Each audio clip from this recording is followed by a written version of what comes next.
So thank you, Cathbad, for that tale. I want to share one with you now that's probably, it's up there amongst my favourite of stories. I heard it a few years ago from a teller who's based up in Orkney, but it's a really old story. It appears in the Prose Edda, which is the place where lots of the Norse myths are recorded. But it's not one of the myths that features the gods so much, but a king. So our story starts in Denmark, where once long, long ago, there was a king called Frodi. And Frodi was very wealthy. He had lots of land and he lived in a big hall, much bigger than this place that we're in now.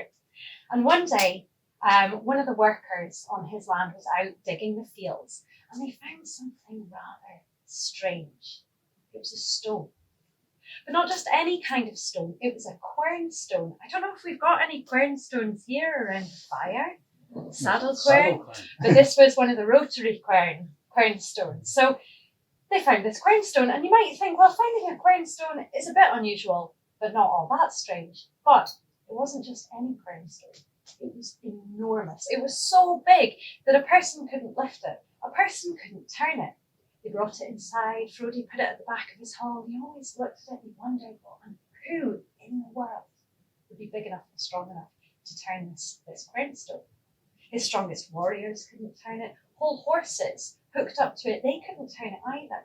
And this bothered Frodi, but eventually he just kind of forgot about it. So one day he went to go and visit his friend, the King of Sweden. And while he was there and they were walking around his land, he noticed that the King of Sweden had working for him two enormous women, two bondmaids, who were so big that Frodi thought those women must be descended from Jotun. They can't be normal women, they must be giants. And he saw them hefting great big rocks onto the back of carts. He thought, I have a job for them. So he asked his friend, the King of Sweden, could I buy those two women off of you? His friend said, yes, of course. So he did. And he loaded them onto the boat and they sailed back to Denmark. And on the way he said, so ladies, tell me your names. They said they were Fenja and Menja. He took them into his hall, he showed them the quern stone. He said, ladies, do you think that you could turn this? And when they looked on that stone, he thought he saw a little glimmer of recognition in their eyes, that they'd seen that thing before somewhere. They said, yes, we could turn it, but what is it that you want us to turn?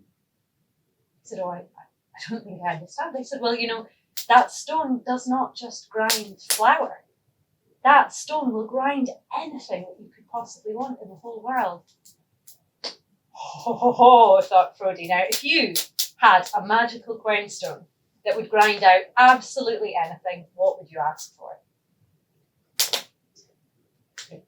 Cheese! Cheese would be really good. But Frodi did not ask for cheese. He said, grind me wealth. So Fenja and Menja said, okay. And they turned the handle, and as soon as they turned the handle of the quern out from the place where flour normally came wealth. Gold, jewels, all the things in the world, silver. There was so much of it that Frodi and his family, they filled up chests, they buried it in the ground, and it just kept on pouring out, and it was absolutely wonderful. There was so much wealth that Denmark became the wealthiest place in all of the world. And that was a truly, truly wonderful time. But I don't know about you. I mean, I've never been in this position myself, but Frodi found after a while that, when you have all the wealth in the world, everything loses its joy, everything becomes a bit boring. So he went to see them again. He said, thanks, Fenja and Menja, for grinding out all that wealth, but do you think you could grind something else now? They let go of the stone. He said, okay, what is it you want now?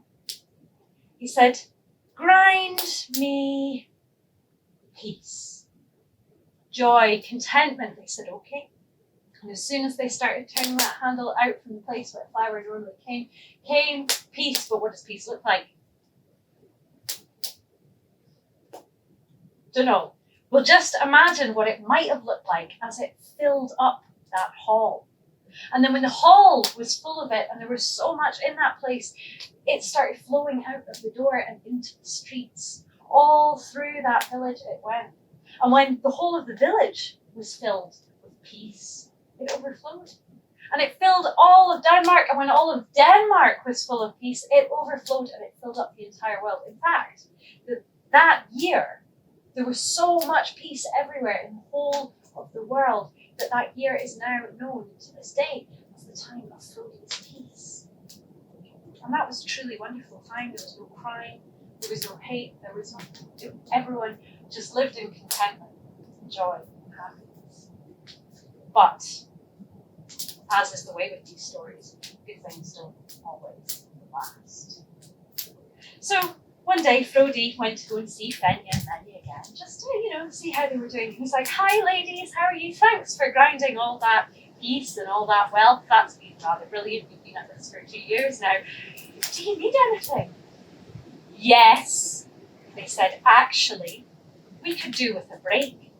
We have been turning this quernstone ceaselessly for 2 years now, barely enough time for one of us to sit down while the other one has to work twice as hard, while one heals their blistered hands, rests their tired muscles. We could do with a break." "Oh, sorry, we do. I hadn't actually realised that you would need that." Of course you can have a break. Tell you what, you can have a break for as long as it takes to sing a song. How's that? And then if you could just get back to finding out all this peace, because it's pretty good having all this wealth and all this peace. And off he went. Well, as you can imagine, Fenja and Menja were none too happy about that. So as they sat on the bench looking at one another, healing their blistered, bleeding hands, tending their sore muscles, they sang a song all right. They sang a song called Grótti, and it is a song of war. It is a song of battle, a song of pain, a song of suffering, of death, and of vengeance. So when they took up the handle of that quernstone once again, peace was no longer in their minds. When they started turning it, what do you think came from the place where flour normally comes? War. War flowed out of the quernstone and it filled up the hall. It flowed out of the hall and it filled up the village. Soon, everywhere, people who were once friends began arguing, they began fighting, they began killing one another. This war flooded all the way out across all of the world. The time of Frodi's peace was over. And in that chaos, somebody came to Denmark, somebody who'd heard of all of Frodi's wealth and all of that peace and thought, "I think I could make a pretty penny." A Viking called Vikinger sailed across the sea, came into Frodi's village. His crew spilled off of the boat. They took up their swords, they killed everyone they came across. They burst into Frodi's hall, killing Frodi and all of his family. And when all the killing was done, they loaded up all of Frodi's wealth onto their boats. And then they saw at the back of that mighty hall 2 women turning that enormous quernstone. And Vikinger went up to them. He said, What on earth are you doing here? What is this?" They said, "Well, this is a magical quernstone."